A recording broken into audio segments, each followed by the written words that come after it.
Welcome to the 25th induction ceremony of the Wisconsin Conservation Hall of Fame. We're delighted with the size of the crowd, and we're delighted with the people that decided to come this morning. We have three very worthy inductees to add to the 63 who were already in the Hall of Fame, and we're honored that at least one of them could be here today, and obviously family and friends of all three are here today. I'm going to start out by reading a letter we received from Governor Doyle. I'll keep it short.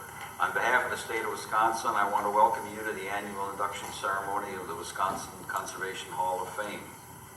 Established to promote the growth and practice of protecting the natural resources of our state, the Wisconsin Conservation Hall of Fame has been recognizing those individuals who have made significant contributions toward those goals for 25 years. Protecting the environment has long been a priority of mine, and I understand we must carefully conserve natural resources for our children and grandchildren to enjoy.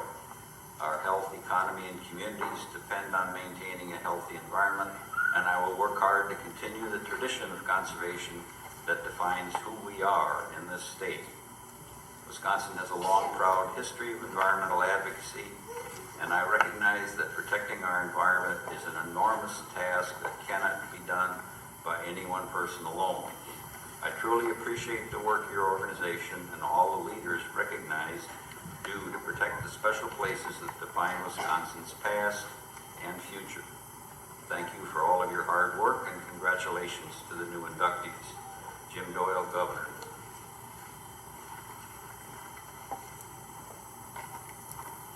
Our first inductee this morning is Herbert Behnke, who many of you obviously know, and we're delighted that Herb could be here.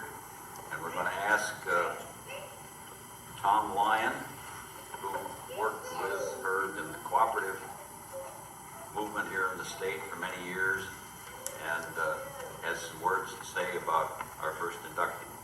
Mr. Lyon.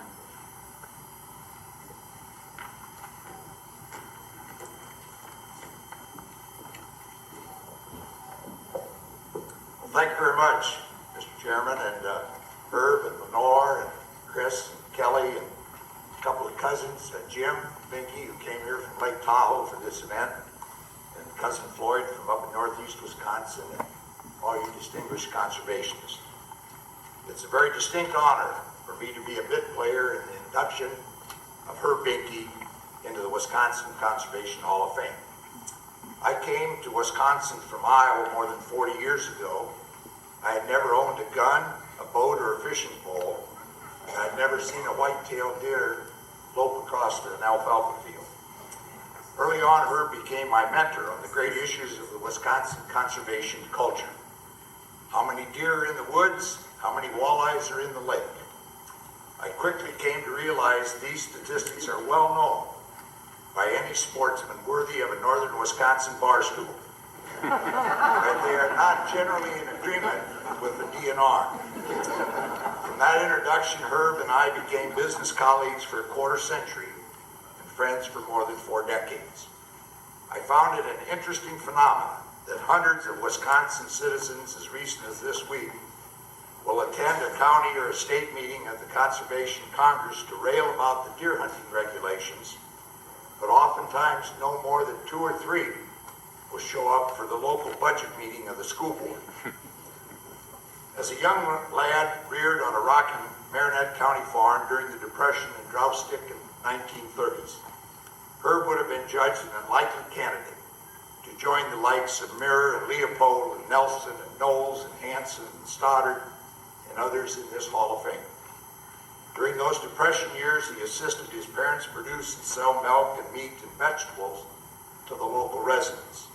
He was involved in advocating locally grown foods when it meant economic survival, and long before it became the in thing on TV food shows. While on the farm, he witnessed the economic trauma caused by the disposal of his family and their neighbors' dairy herds due to tuberculosis and brucellosis. diseases easily transmittable in wildlife. Those early experiences impressed upon him the importance of protecting our land and our water resource. The cliche is overused, but Herb Behnke is truly a self-made person. For those of you who know Herb only through his conservation activities, I want to record that he also had a day job. Without the resources to enter college, soon after high school he joined the employment of a family-owned cooperative that was engaged in a new science, the artificial breeding of cattle, that brought research findings to on-the-farm application. From this early introduction to the land-grant University Research and Outreach Mission, Herb became an advocate of sound science as a means of problem identification and resolution, experiences that would serve him well as he passed judgment on thousands of natural resource issues.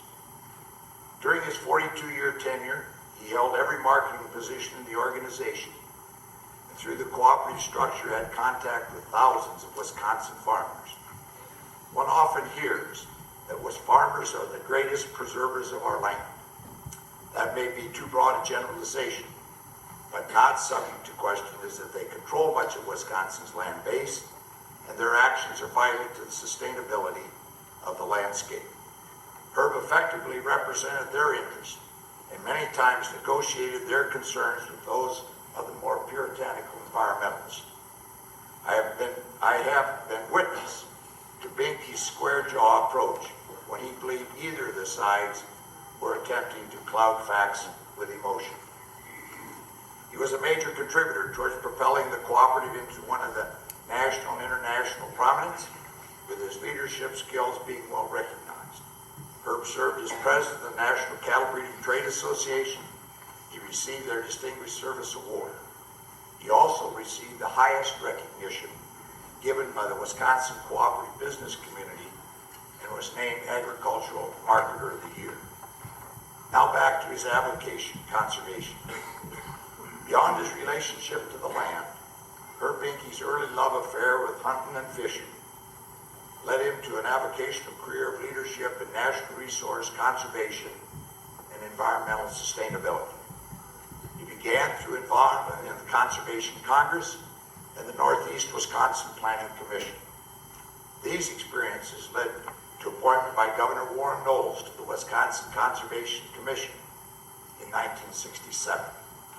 When the state conservation and resource development agencies were merged with the Development of Natural Resources in 1968, Governor Knowles appointed Herb to the newly formed DNR board. He served until 1972 and was again appointed by Governor Thompson in 1989, serving until 2006. Serving as chairman 4 years, he retired as the state's longest tenured DNR board member. Herb Behnke's special interest group was Wisconsin's Joe Lunch Pails. He worked tirelessly to afford all citizens the opportunity to enjoy and to learn from the wealth held in Wisconsin's outdoors. He holds the strong conviction that preservation of the Wisconsin landscape is in the intelligent best interest of all our citizens, that citizens should have affordable access, and the land and water should not be used and not abused by special interest groups solely for economic gain. He provided considerable leadership in establishing the Knowles-Nelson Stewardship Program. When he first joined the DNR board, it controlled 804,000 acres. It is now more than double that number. He took special interest in purchases along the Wolf River bottoms, the Navarino Wildlife Center, and the Mountain Bay Trail. Now, it's customary, as all of you know, that upon a DNR board member's retirement, oftentimes a particular holding is renamed in the person's honor. Some of us in and outside the DNR lobbied hard to have the infamous beach at Mesa Maney renamed Behnke's Beach. We thought that had a nice ring to it. But the folks in charge thought better and named a portion of the Wolf River bottomlands near Shiocton in recognition of his service. Herb Herb Behnke is the consummate politician in the finest sense of the word. He is a listener, adept at separating the common good from the special interest wants and bringing competing interests together that neutralize conflict. Time and again, he demonstrated this trait by dealing with issues from water pollution to fish and game regulations. His thought process was consistent and his integrity could never be challenged. There was no question where Herb Behnke stood when Governor Thompson changed the authority of the Natural Resources Board. He has been forever convinced that the state's citizens are best served when the governor appoints the board engages the chief administrator and establishes policy, and trained professionals manage the agency's capital and human resources. In his view, partisan politics should be minimized when the management of our natural resources is being determined. His early experience and later introduction to the power of scientific discovery told him that feeding and baiting would be highly detrimental to maintaining a healthy deer population. He also warned that uncontrolled wolf population would not be compatible with the economics of beef cattle production. Wolves seem to have a special taste for veal, and he's been proven right. Herb Behnke is a visionary who consistently took the long view and deplored decisions based upon political expediency. He did not have a public stage like Professor Leopold or Senator Nelson and others in the ranks of the Hall of Fame, but his persistent positive presence in the natural resource policy arena perhaps has been just as great. Herb Behnke's contributions have not gone unnoticed. The Wisconsin Outdoor Journal named him one of the state's top 20 conservationists in the 20th century. He was named to the Milwaukee Journal Sentinel Sports Show Hall of Fame in 2003. Other honors have been extended by the Wisconsin Wildlife Federation, Wisconsin Deer and Duck Hunters, Trout Unlimited, University of Wisconsin Stevens Point. His contributions in both agriculture and conservation were recognized by the UW-Madison College of Agriculture and Life Sciences with its Distinguished Service Award. In further recognition by the academic community, Herb has served on the UW Stevens Point College of Natural Resources Advisory Committee and has conducted special seminars here. Back home, Herb remains active in various conservation and civic causes. He is a life member and major fundraiser of the Navarino Nature Center, where more than 3,000 students a year learn about nature. Active in civic organizations in his church, he received the Shawano Area Distinguished Service Award, Citizen of the Year Award in 2001. Upon retirement, he made his first entry into elective office, serving as township clerk, winning by his first term by 7 votes. He became known among the locals as Landslide Behnke. He certainly added a level of professionalism to those township meetings in the town of Richmond that they had not witnessed before. Herb has an innate ability to make friends and gain confidence of people from all walks of life, from those with big hearts and modest means to politicians of all stripes and those of means and assumed power. Herb Behnke and I have been colleagues and friends for more than 4 decades. My only disappointment is that I've not been able to extract that Republican Party membership card from his hefty wallet. As an avowed independent, I am not giving up, but would admit progress has been slow on that front. Just think how successful this man could have been had he responded to my friendly persuasion. Herb Behnke has provided Wisconsin citizens with superior leadership on 2 fronts. He was a pioneer and an innovator in a sector of agriculture that radically changed the nation's ability to provide its citizens with an abundant, safe, and secure food supply. And few can match his dedication to the conservation and preservation of our land, our water, and our air, the paramount ingredients in the life and well-being of us all. Herb's best day in his life came when Lenore agreed to marriage. And as you would expect, Now son Chris, who's here today, carries the family's conservation torch for the next generation. Herb, along with Lenore and Chris and Kelly, enjoy this moment. You deserve it. Thank you very much.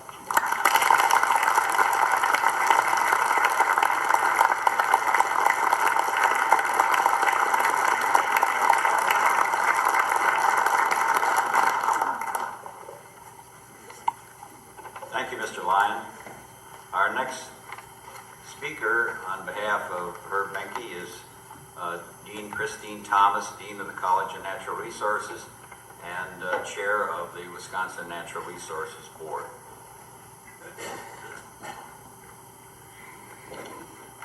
Thank you, and good morning. It's an honor to participate in another Wisconsin Conservation Hall of Fame induction, and it's great to see so many friends in the audience this morning. I would be remiss if I didn't thank some folks that helped me put my presentation together. Steve Menzel, one of my colleagues, Lori Ross from the Department of Natural Resources, and especially Stacy Allen from my office helped me put the images together for this morning.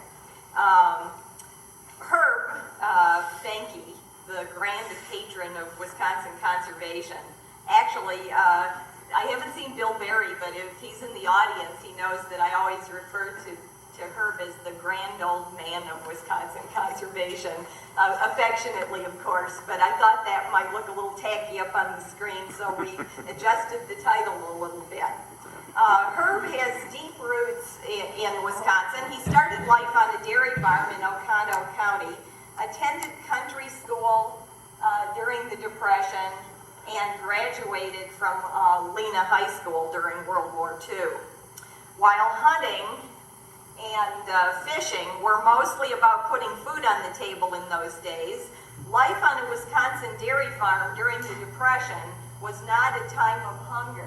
The livestock, the garden, the wild fish and game meant there was always food on the table, and according to Herb, the town relatives always showed up on Sunday to eat. Sports clubs have been the backbone of Wisconsin conservation for generations, and Herb cut his teeth in various roles in the clubs in northeastern Wisconsin in the 1950s. He was president of the Peshtigo Sportsman's Club and the Northeast Conservation Council.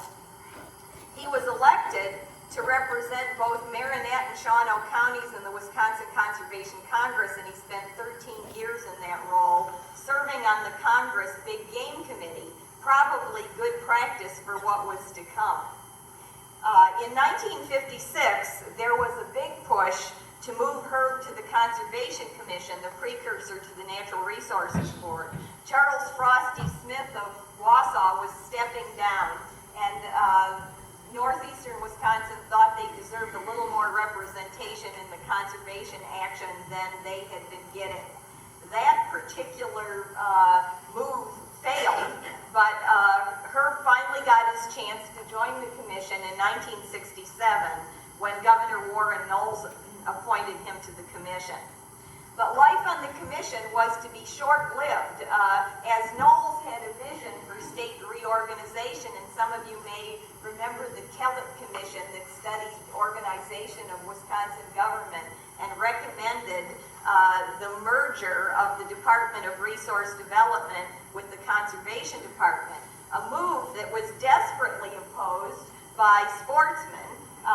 And I'm wearing one of those buttons here today. Somebody at the Conservation Congress meeting gave me one of these last year. I think it's really cool. And sportsmen opposed that, as you might expect that they would. They even, I've mentioned this before in other talks, they even staged a march on the Capitol wearing their red flag shirts, hence the Red Shirt Rebellion, and carrying their deer rifles.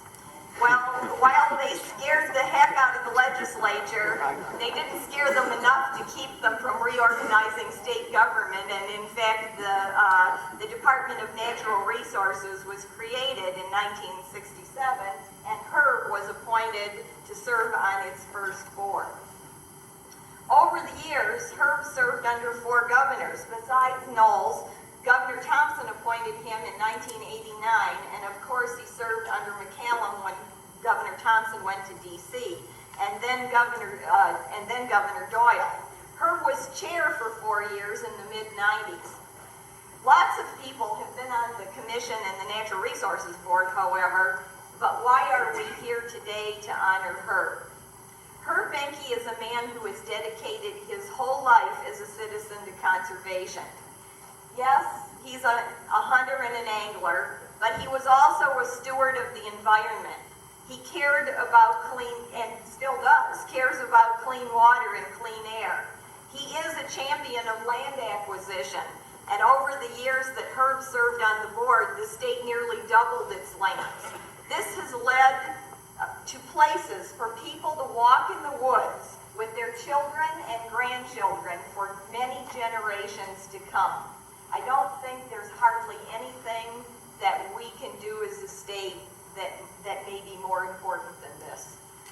The Great Lakes sport fishery really bloomed while Herb was on the board, and while he certainly was enthusiastic about it, he also cared deeply about fairness to the commercial fishing interests. He cares about the health of the resource and has been an avid and steadfast opponent to baiting and feeding deer. He cares about the department and has advocated for a board-appointed secretary. In fact, little story here, when I did my doctoral dissertation work back in 1988, I was doing my dissertation on the role of the Natural Resources Board, and so I interviewed, I think, almost every living board member, governors, legislators, conservationists, industry, virtually everybody. Incidentally, I think I interviewed Larry Dahl, who served on the board with Herb in some of those early days before I interviewed Herb, and that must have been pre-Lenore, because Larry referred to him as Herb was probably the youngest person ever appointed to the Natural Resources Board, and he was single in those days, and I think the board used to party in Madison quite a bit, and he referred to Herb as the playboy of the board. And so then when I decided to call up Herb and see about interviewing him, he, in his gruff Herb voice, he said, I'll meet you at Sally's nightclub on whatever day it was, and I didn't want to miss the chance for the interview, so I agreed, but then I called Dan Trainer to ask if this guy was okay.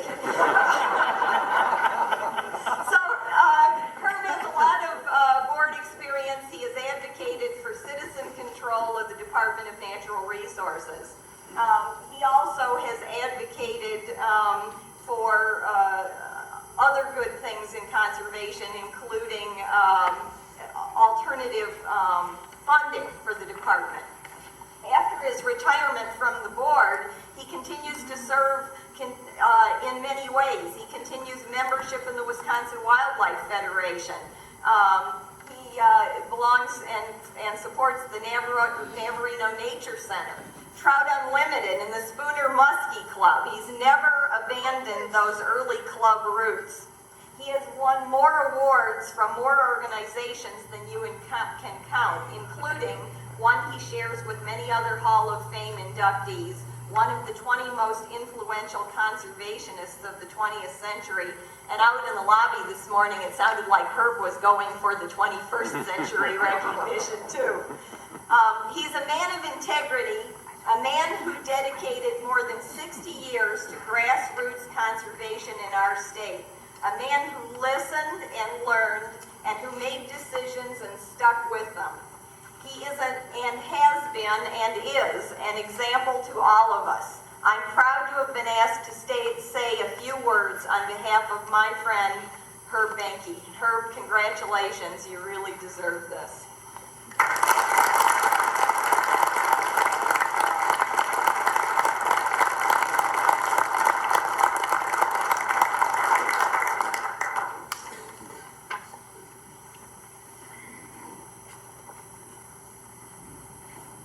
Thank you, Christine. want to come up here and give us a hand with this plaque?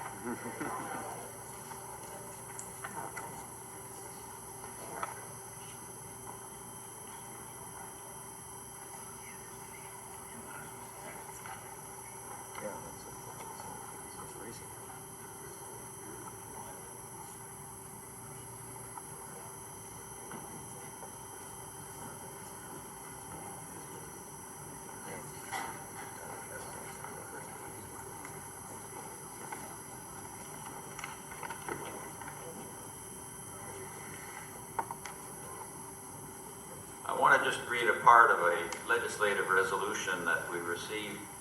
It's signed by Senator Julie Lassa and Representative Louis Malevsky, and it recalls some of the same things that our two speakers have already talked about, and I'll just summarize it.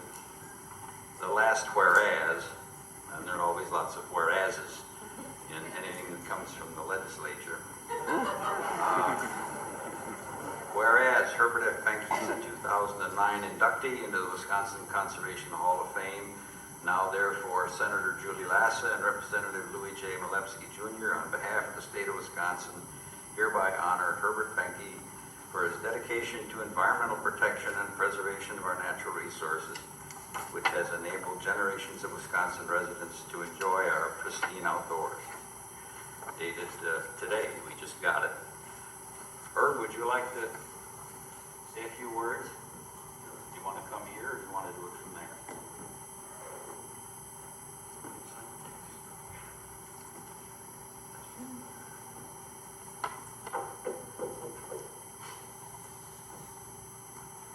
You know, the first 80 years of my life were pretty easy. The next 80 will be more challenging.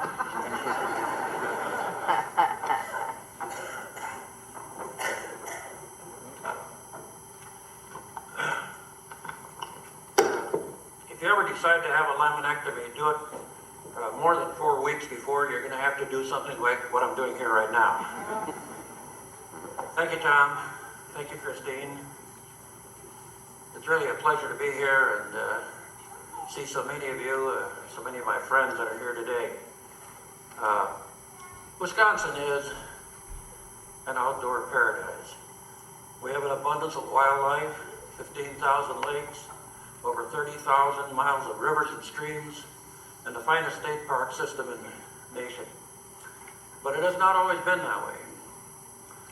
100 years ago, Wisconsin was struggling to recover from the abuse of its natural resources. Lumber barons had devastated the northern forests.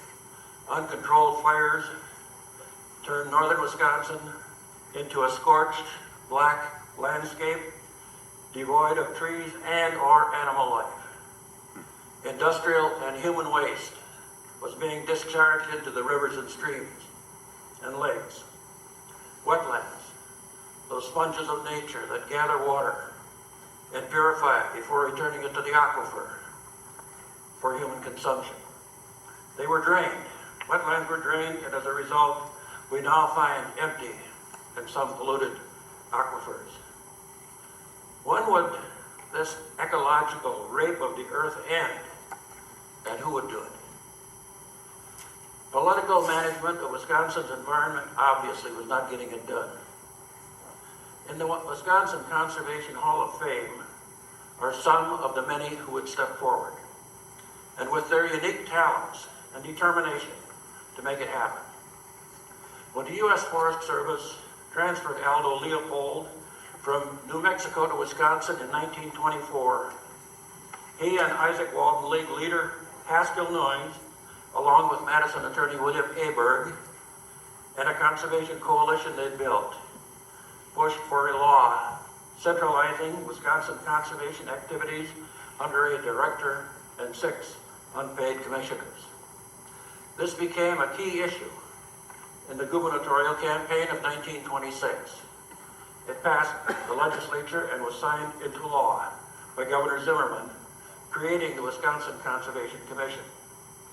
Aberg, Noyes, and Leopold were appointed to the commission and set the stage for science-based management of Wisconsin's natural resources.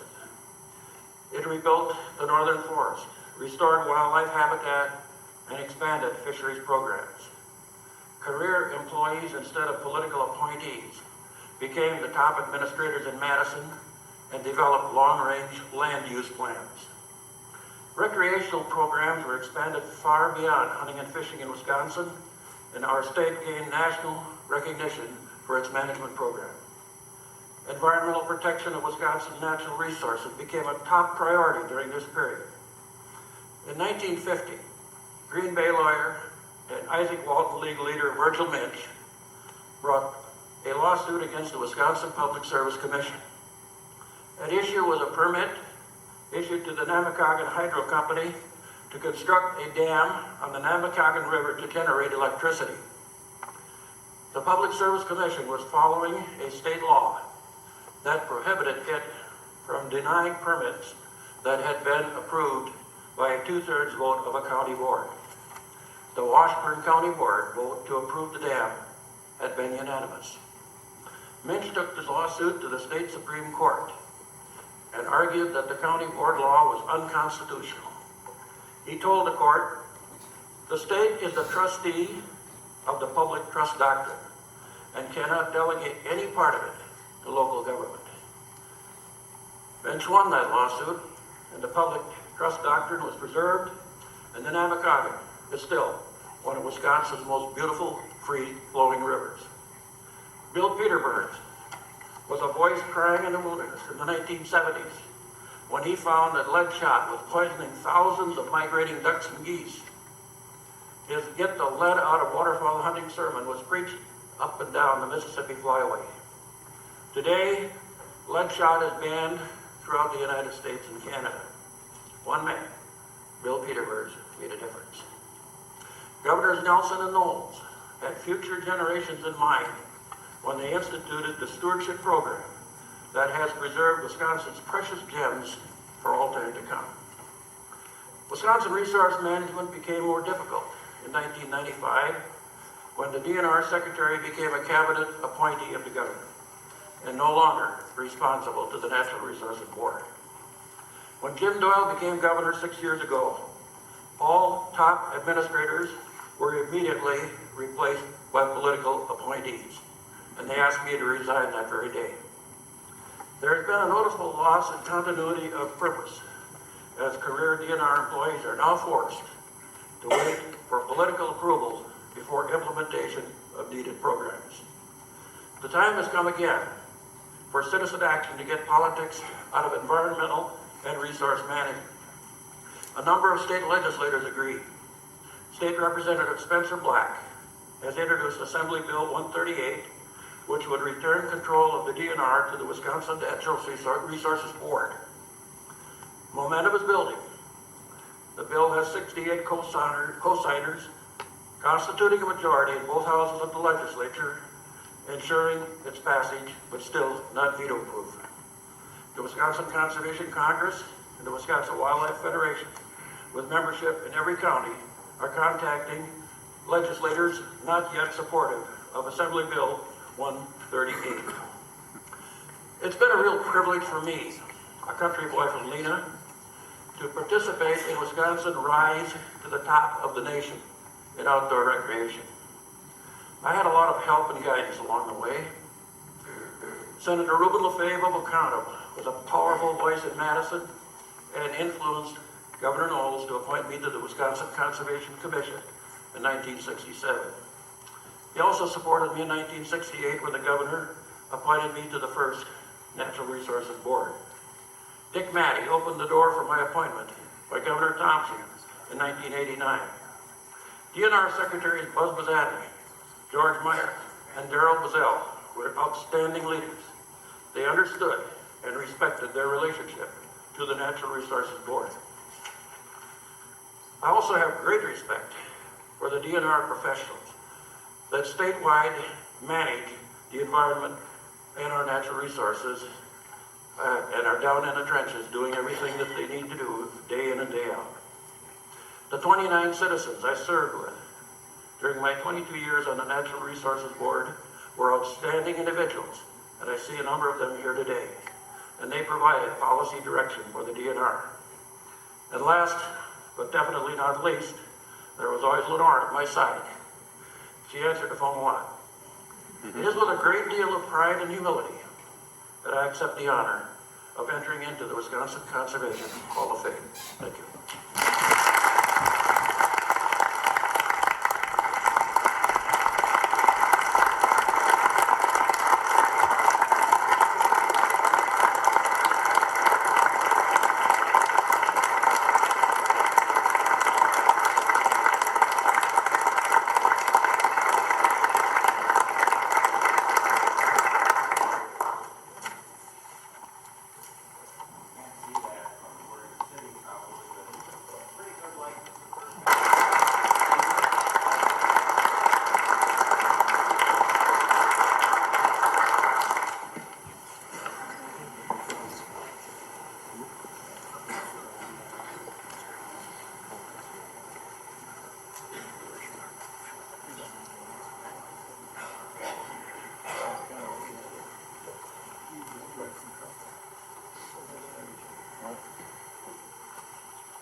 Our second inductee today is the late Martin Hansen of Mellon, and we have two presenters who are going to